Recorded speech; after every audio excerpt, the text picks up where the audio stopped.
akka Oromootitti waggaa gaaddisa tokko jalaan gadaadhaan bulaa turre waan isaatu uummanni kun waggaa bulaa ture akka gaariitti afaan hin dubbatee dhiisii yaadanuu wal beeka waliifis beeka walis dhagaa jechuudha. Kanaaf walumaa galatti dhaloota waan Oromootiin of ta'ee wal ta'ee abbaa waan isaa ta'u isin haa taasisu isin jedhe jechuudha. Humna ol jechuun humna ayyaantummaati. Waa hedduu humna. Maallaqnis humna. Awween yookaan meeshaa Oromootis humna. Namnis yoo irree qabaate humna. Yaa ta'u malee humna kana hunda humni caalu humna ayyaantummaati. Waan namaa jalaan waa baasu. Dubbii nama gogaa nu haa baasu. Gugguufaa geelee mogoleessaa haa qabu. Afaan jijjiiriin illee haa qabu. Harka micciiriin isaa haa qabu. Waan Oromoon tolle maraawuu haa qabu. Qabee immoo biyyaa haa baasu. Hanqabe biyya haa baasu. Oromoollee alaa walaa yaasu. Galmatti wal nu haa taasisu. Eebbifataan nuyi taasisaa waaqa. Sareen nu haaroo roba lafaan nu haa qabu nagaa biyyaan nu haa qabu gubbaa karaatti nu haa qabu gara warratti nu haa qabu abbaa biyyaa nu haa taasisu biis teenyuma haa taatu nu jenne gadaa na eegu nu jenne birraa jedhu gadaan nu haa bulchu gadatoo nu haa oolchu gadaan bulu. Kursi targoodhaa qarree bobbaasee alamii yawaa nagaan osee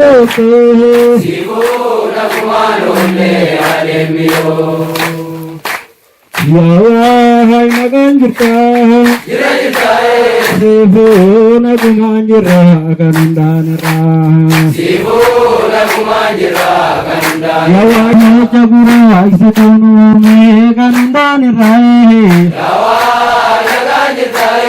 Jirra jirta Sifu nagumaan jirra kanundaan irraa Baga yaadannoo warra abbaa Oromoo maqaa bittaffaa galma malkaasaatiin dhugee baga warra waan ofii yaadachuudhaaf itti urgeessu taane digaagaa namni yoo waan ofii argateef waan ofii beekee hoomuu isanii waan ta'eef warra ofii yaadachuun warra ofii beekuun gatii qabu hundi keenya barachaa turre waan ta'eef bu'aa waan warra yaadachuu qabu warra keenya yaadannee akkatti fuula ifaa kana wal agarree wal jala yaanee wal jala bobbaanee galuu kana baga ayyaantummaa warra abbaa Oromoo gargaaree nuun ga'ee isin jedhu.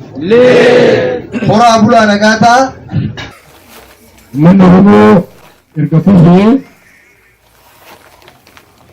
erga yaan isaa dhabee karaalee adda addaatiin yaalii biyya isaati irratti waan isaati irratti abbaa ta'uu rakkoo jalaa bahuu godhaa ture.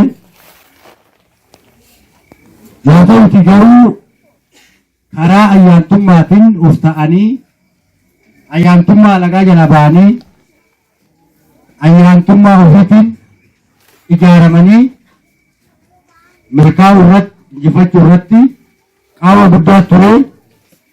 Karaa kanaan illee warri galmaa karaa ayyaantummaatiin illee of ta'ee ayyaantummaa lafa kanaatiin ayyaantummaa warra isaatiin waan ijaarameef baga milkooftanaa isinii jiraachuu. Kanneen walumaa galatti qaawwaan keenya gaa'u tokkoffaa barnootaanis keenya afaanis afaan warra keenyatiin aadaadhaanis duudhaadhaanis waa warra keenyatiin ayyaantummaadhaanis waa warra keenyatiin dinagdeedhaanis waggaa ta'e waa warra keenya qabaniif gooftaanitti ofirratti hundoomnetti malee bakka biraa liqinannee bakka biraatitti harka waa jala qabneetii miti jechuudha. Kanaaf mataa keenyanii waa warra keenyatiin ijaaramnee milkaa'inni guddaanis kana of danda'uu guddaanis kana kanaaf walumaa galatti kaayyaana yaadannoo warra abbaa Oromoo waggaa jennu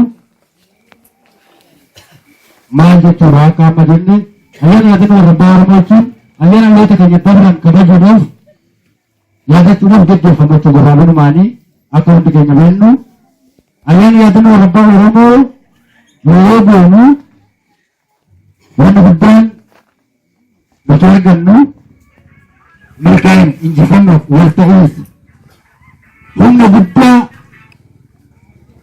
alagaan addaan nu kuttee ofirraa nu qabdee akka akka nuti milkoofne miidhagaa turte san humna guddaa dabalannaa jechuudha. Ayyaantummaa dhugaa jennu immoo dhaloota keenya idda keenya warra irraa dhalan warra afaan kan barnoota kan seenaa kana duudhaa kana irraa walitti hidhannee qabnu jira. Warra saniin adda dhugaa nu kutan milkaa'inni keenya lafa kana gubbaa irratti akkasumas humni nuti lafa kana gubbaa irratti qabnu sochiin lafa kana gubbaa irratti goonu danqabaataa jechuudha. Dinagdeedhaanis hawaasummaadhaanis waan dhaloota dhala namaa tokko barbaachisu milkaa'uudhaaf sirna ayyaantummaa isaatti irraa bare kufaa ta'a kisaaraa ta'a jechuudha. Amma Itoophiyaa jiran keessa dubbii isaatu ayyaantummaa kana jechuudha. Humna guddaan ayyaantummaa kana. Dhaloonni Oromoo kun uummanni keenya uummanni meeshaalee lafa kana irraa nu qabu sun uummata waa takkaanuuf hanqina qabu. Uummata waa takka alagaa irraa liqeeffanne uummata jireenya isaa keessatti hunda guuttatee qabu waan ta'eef hirkannoo tokko malee kadhaa tokko malee karaa kamiinuu ofitti deebinee of taanee bakka irraa kunna sanatti deebi'uu qabnaa jechuudha. Walumaa galatti kaa waan uummata Oromootiin Oromoo yaadannaa dhaloonni yookaan ilmi waa warra isaatiin karaa jalqabe tokko yaaddoo fi shakkii malee galma isaa ga'a jechuudha. Milkaa'aa jechuudha. Abbaaf fedhu deemus dura bahus dursuu hin danda'u jechuudha. Danquullee hin danda'u jechuudha. Kanaaf dhalootuma meeshaa warra isaatiin waa warra isaatiin dalagatu waa warra isaatiin jiraatu sinaataan si'u sin jira jechuudha. Meeshaa warra keenyaa dhugaa jennu kalaal barnootuma faadhaa afaanuma faadhaa jaalaluma agartee walta'iinsa wal jala yaa'u walitti amanuu walitti quufuu waanuma kanaa jechuudha. Meeshaa warra keenyaa dhugaa afaan of fudhattee namni tokko abbaan fee afaan Oromoo waan ittiin afaan Oromoo jechoota lakkaa'ee itti si dursuun jiraarem wal dubbannee bakki itti wal hin dhageechifne yaada keenya sirriitti wal ibsuu hin dandeenyeen afaan Oromootiin hin jiraa? Hin jiru jechuudha. Afaan warra keenyatti. Afaan keenyaa waan ta'eef jechuudha. Kanaaf namni afaan Oromootiin dubbatee afaan Oromootiin tajaajilame ilma Oromoo ta'ee yaada kiyya ibsachuudhaaf nana afaan kun naanqisee yookaan immoo na wallaalee yookaan immoo dhaloonni Oromoo ta'e afaan Oromootitti dubbatee sirriitti na hubannee na dhageenya jechuu hin dandeenya? Hin dandeenyu jechuudha. Akka Oromootitti hoggaa gaaddisa tokko jalaan gadaadhaan bulaa turre waan isaatiin uummanni kun hoggaa bulaa ture akka gaariitti afaan hin dubbatee dhiisii yaadanuu wal beeka waliifis beeka walis dhagaa jechuudha. Kanaaf walumaa galatti dhaloota waan Oromootiin of ta'ee wal ta'ee abbaa waan isaa ta'u isin haa taasisuu isin jedha jechuudha. Gadaa kanarratti bara kanatti bakka Oromoo yaade Oromoodhaan haa ga'u buraa bulaadhaa waan dhaggeeffataniif galtoomaa isin jedha. Kanaaf abbaa galmootiin umuriin haaraa horaa bulaa barsiisaa dhalootaa taa'ee naani mire beekta waan baay'ee nu dabarsanii jechaadha. Nama ijoollee xixiqqoo ta'anii galma amantii waaqeffannaadha. Bu'uura amantii waaqeffannaadha. Akka amma jiru kanatti jaarmiyaa dhaabbata hordoftoota amantii waaqeffannaadha. Bu'uureessanii sadarkaa amma itti dhaloonni biyyaa biyyatti hanga addunyaatti illee ammaree ardii baay'ee irra jirraa bara. Bakka baay'ee jirraa jechuudha. Baarga mallee qeenee jirraa jechuudha. Kanaaf abbaan galmoo paartii warra guddaa warra qaban warra jaarmiyaa kana keessatti waan guddaa hojjeta waan ta'aniif haa galatoomanii haa jabaatanii jennaan jechaadha. Waaqeffataa ta'uun of ta'uudha hoo jennu. Waaqeffataa ta'uun of ta'uudha. Waaqeffataa ta'uun of ta'uudha hoo jennu. Of ta'uu jechuun maali? Of ta'uu jechuun dugda ofiitiin dhaabbachuudha. Yoo of taate wal taate yoo wal taate abbaa waan ofii taate.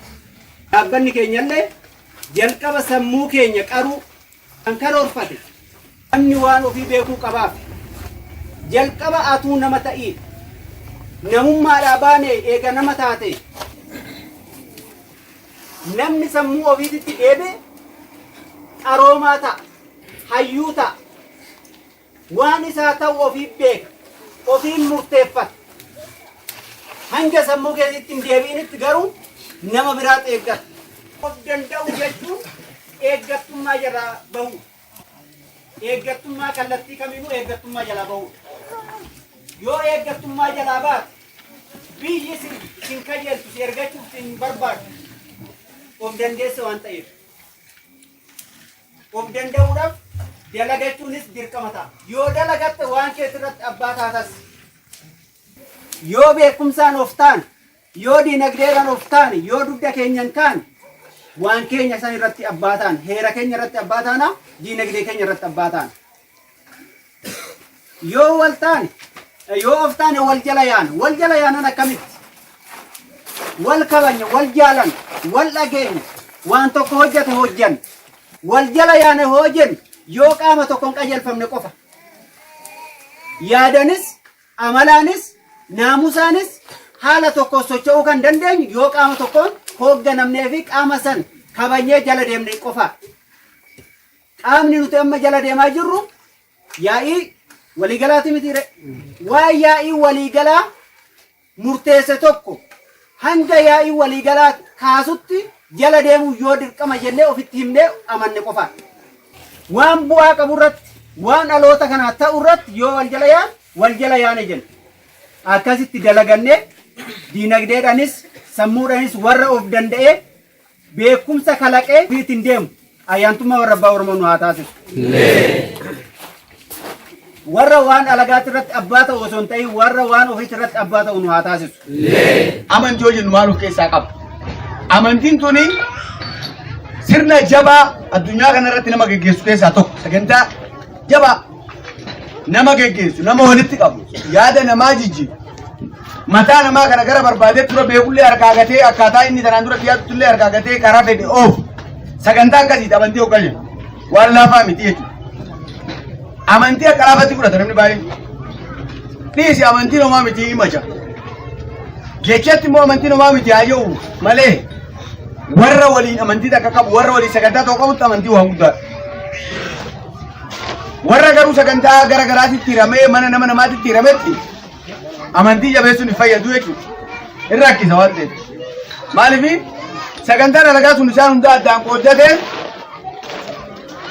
kaaniin ati harka kanaan nyaatini abaluu biratti wajjin walitti makatiin jeeni addaan qoodee nama kana walitti fiduudhaaf amantiin homaa hojii jechuun dirqama dhalootummaatti rarra'uun dirqama ta'a jechuudha.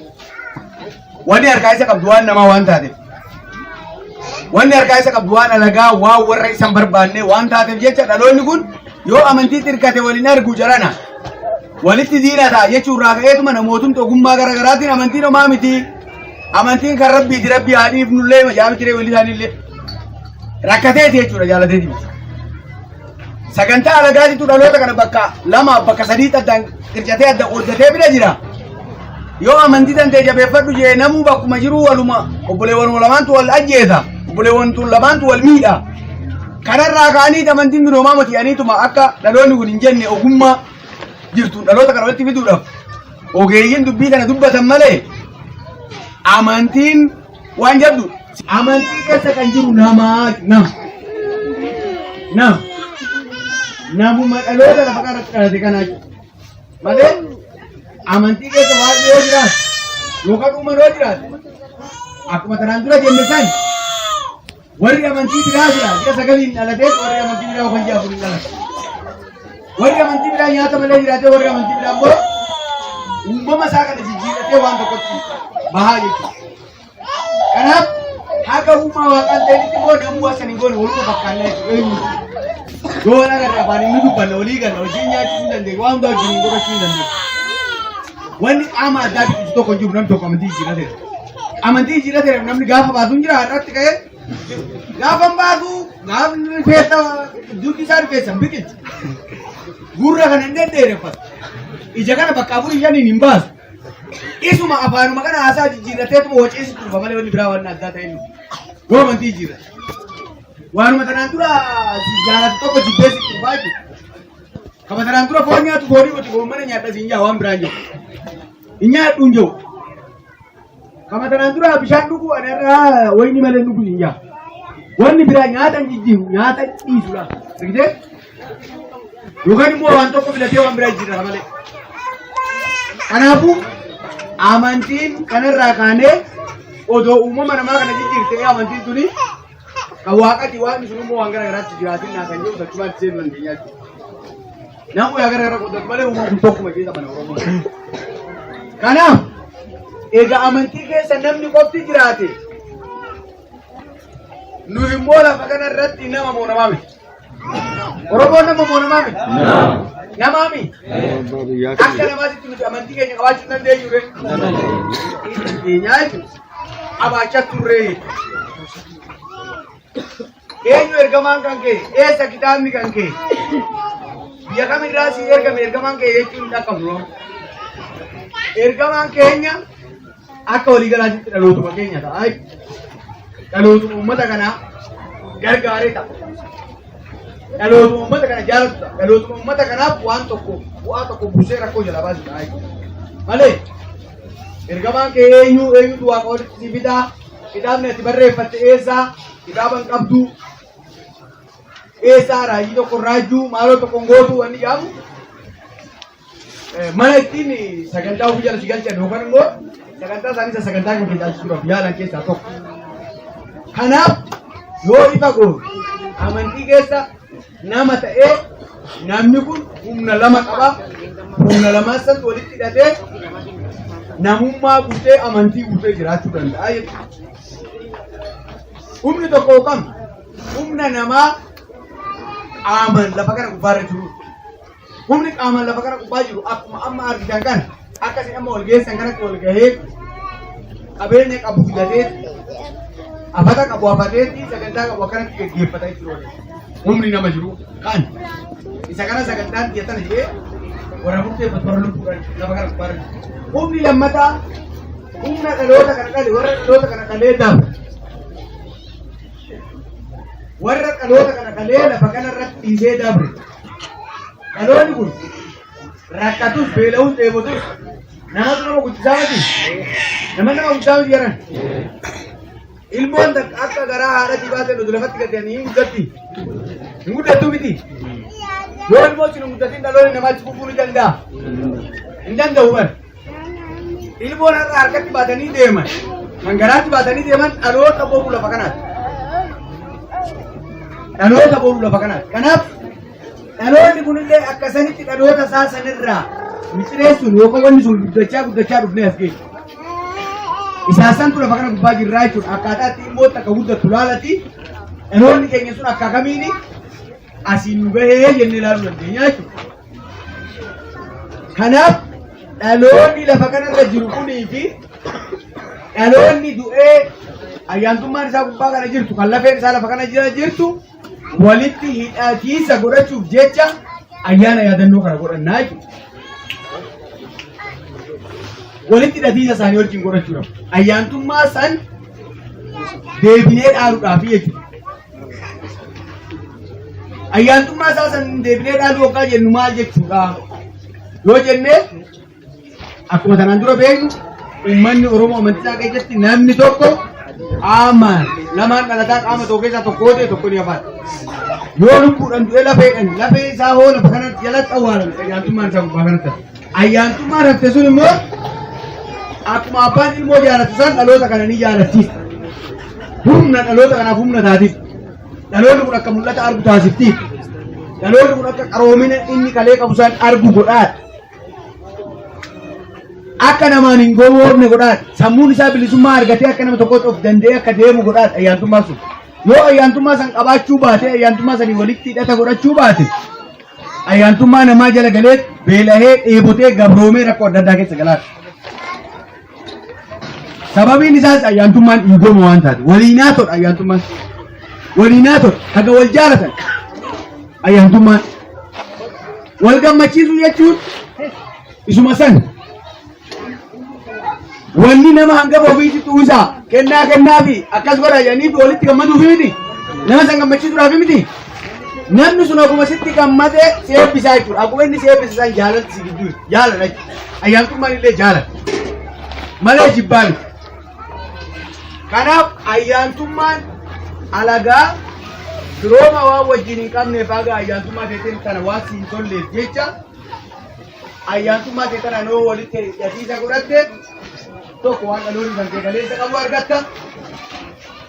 Lammata immoo akka dhalootatti illee tokko taata tokkummaa dhugaa jaalala dhugaa argatta. Jaalala sobaa hin taane. Jaalala dinagdee irraa sassaaboo hin taane. Jaalala aangoo walirratti mul'isuu hin taane. Jaalala lafaa walii wal jala saamuu hin taane. Jaalala seenaa walii balleessuu hin taane. Jaalala haqaa kan kormi tokkicha waggaa bakka kanatti qalame namni dachii kanarra jiru hunduu foon korma saniidhaan dhamuu danda'u. Jaalala akkasanii jechuudha. Jaalala ayyaantummaan namaa kennu. Warruma dhaloota ofii deebi'ee jannata ta'eetoo jiraataa jira jechuudha. Warri dhaloota ofiitti irraa fuula deebi'ee azaaba yookaan immoo gadadoo kan rakkuma keessa jiraataa jechuudha. Kanaaf nuti kanatti nuu galee ayyaantummaa dhaloota keenyaa fayyadachuutti deebinee jechuudha karaa biraatti. Egaa kana ifa jenne ayyaantummaa ofii kana akkamiin yaadatanii hoo jenne ayyaantummaa ofii yaadachuu jechuun waan biraa osoo hin taane waanuma dhaloonni sun qabu san deebisuudha dursa. Waan dhaloonni kan kee kalee ittiin jiraachaa ture yookaan dhaloonni kan kee qabu san deebiftee qabaachuun illee ayyaantummaa kan keessan akka deeffattu si gargaaraa jechuudha. Jajjabeenya tattaaffii dhaloota keenyaa galma kanaatis ta'ee konyaa kana akkanumattis miseensota hordoftoota amantii waaqeffannaa jaarmiyaa dhaabbata hordoftoota amantii waaqeffannaa hundumaa baga jajjabaattanii armaan baatan isin jechuun barbaada. Ayyaantummaan warra keenyaa humna fedhe humnaa ol jechuun humna ayyaantummaati. Waa hedduu humna maallaqnis humna awween yookaan meeshaa waraanatis humna namnis yoo irree qabaate humna yaa ta'u malee humna kana hunda humni caalu humna ayyaantummaati. Dhaabbanni hordoftoota amantii waaqeffannaa dhaabbata ta'ee irra jaarmaya ta'ee jaarmaya itti abdatamu jaarmaya egereefis eeggatamu mataa namaa ijaaru kan Oromoo ta'uu qofaan itti kan uummata gurraacha Afrikaa ijaaru dabree waltajjii dhalli namaa itti walii galu irratti fayyee itti wal fayyisu jaarmaya akkasii ta'uu kan danda'e waan barnootaan beekumsaan ijaarameef jechuudha. Fuuffachaa jabbiin dhee dabartu waan jedhamus dhaga'uun ooltan. Jabbiin fuuffattee dhee dabartu daa'imman xixiqqaa asii waan tattaphatan fakkaatan warra immoo xiqqishoo hacaqasuu jalqaban. Akkasumatti dhaloonni kun gulantaadhaan jira. Dardaraa fi shamarran maanguddoota akkasumatti waliin jira. Deddeebi'amee waan dhaggeeffatamu kanaan amala namaa ta'ee xamaneeffatama. Akkasiin amala namaa qalbii namaa ta'a jecha. Akkasitti waaqeffataa jedhamuu dandeessaa jechuudha. Amala keenya ta'e lafa ta'a waan ta'eef. Kanaaf deddeebinee tokkoon namaa lapheen isaa kitaaba ta'uu waan qabuuf tokkoon waaqeffataa sammuun isaa kitaaba ta'uu waan qabuuf of danda'aa ta'uu waan qabuuf irraa dubbannaa jechuudha. As gidduutti rakkinoonni amalaa gaafa of dhaban yookaan ofirraa godhan jirantu jira. Of jaalachuu dhiisu, of dhiisanii waan biraa faarsu, waan biraa leellisu, karaa abbaa ofii dhiisanii karaa abbaa biraa abbaa namaa abbaa kan keentaanin abbaa kooti jechuu hanga fayyaa dhabuu guddina waan nama gaddisiisu waan uummata Oromootirra geessu waan biyya keenyatti ta'aa jiru haqallee bakkeetti of ta'uun mana of ta'uun hin seeninitti waan eeroo uummatiin faallaa namni ta'een garaa galee beeka namni nama tu'e boolleen baasee nama golee jiraachifadha jiru fayyaa qabaa dhugumaan fayyada abbaa jennu kan hospitaala keessanii wal'aana qofaa miti hangana ga'uutu nama mudachuu jiraachuudha. Raajida ajaa'iba maaliyyoodha tapha malle akka malletti waan hin malle keessa galuu nama mudataa jechuudha. Kanaaf dhaloota jireenyatti du'e of dhabuudha baay'een karaa of ta'uutittu karaa of dhabuudhaa seenuun dirqama. Yoo karaa of dhabuu seente immoo dhalamuun illee akkasumatti jiraachaa. Dhaloonni of ta'e dhaloonni karaa dhaloota isaa warra qabanii jalatti deebi'e dhaloonni tikni ayyaantummaa bira jiru dhaloonni fayyaa qabu walillee wal fayyifata walillee wal geggeessa. walillee bobbaasee wal galcha jechuudha.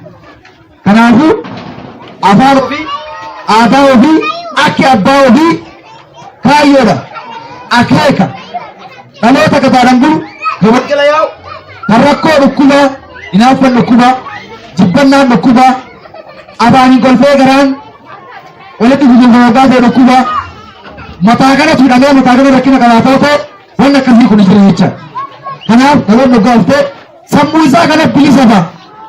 Waan hunda dura waan qabuu dura sammuutu bilisa ba'a. Sochiin dhaabbata hordoftoota amantii waaqeffannaa ayyaanota garaagaraati irratti ayyaana sadarkaa dhaabbataatti kabajamus ayyaana sadarkaa galmaatti kabajamus bakka hundatti bakka ayyaanni babal'aan kabajamutti in ibsama.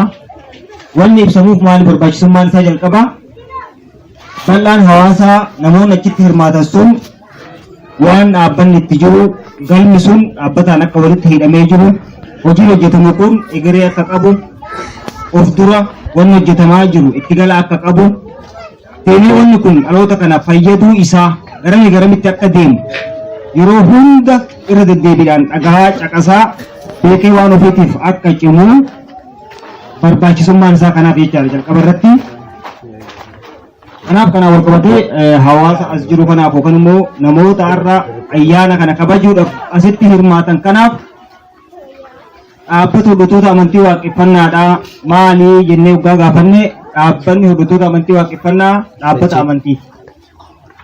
Dhaabbata amantii waaqeffannaa qajeelfama uummata Oromoodhaa barsiisu dhaabbanni kun. Kanaaf waggootan 150 darban keessatti uummanni Oromoo kufaatii dararama hamaa keessa dabarsee niin ilmaan amma mataa gurraachaa kan asitti argamnu kun waggoota 7 dabranii as bifa haaraadhaan qajeelfamni fi sagantaan kan duraanii ta'ee ka'umsa haaraadhaan dhaloonni kun sagantaa uummanni Oromoodhaa irraa diigamee fi irraa jigeessan irratti deebi'anii gurmaahuudhaan qajeelfama san bifa haaraan deebi'anii wal barsiisuudhaan galmoota 8 caalleen galmoonni sun galma akka galma Boosat, galma Agamtii, galma Malkaa Gafarsa Buraayuu, galma Malkaa Qorshee,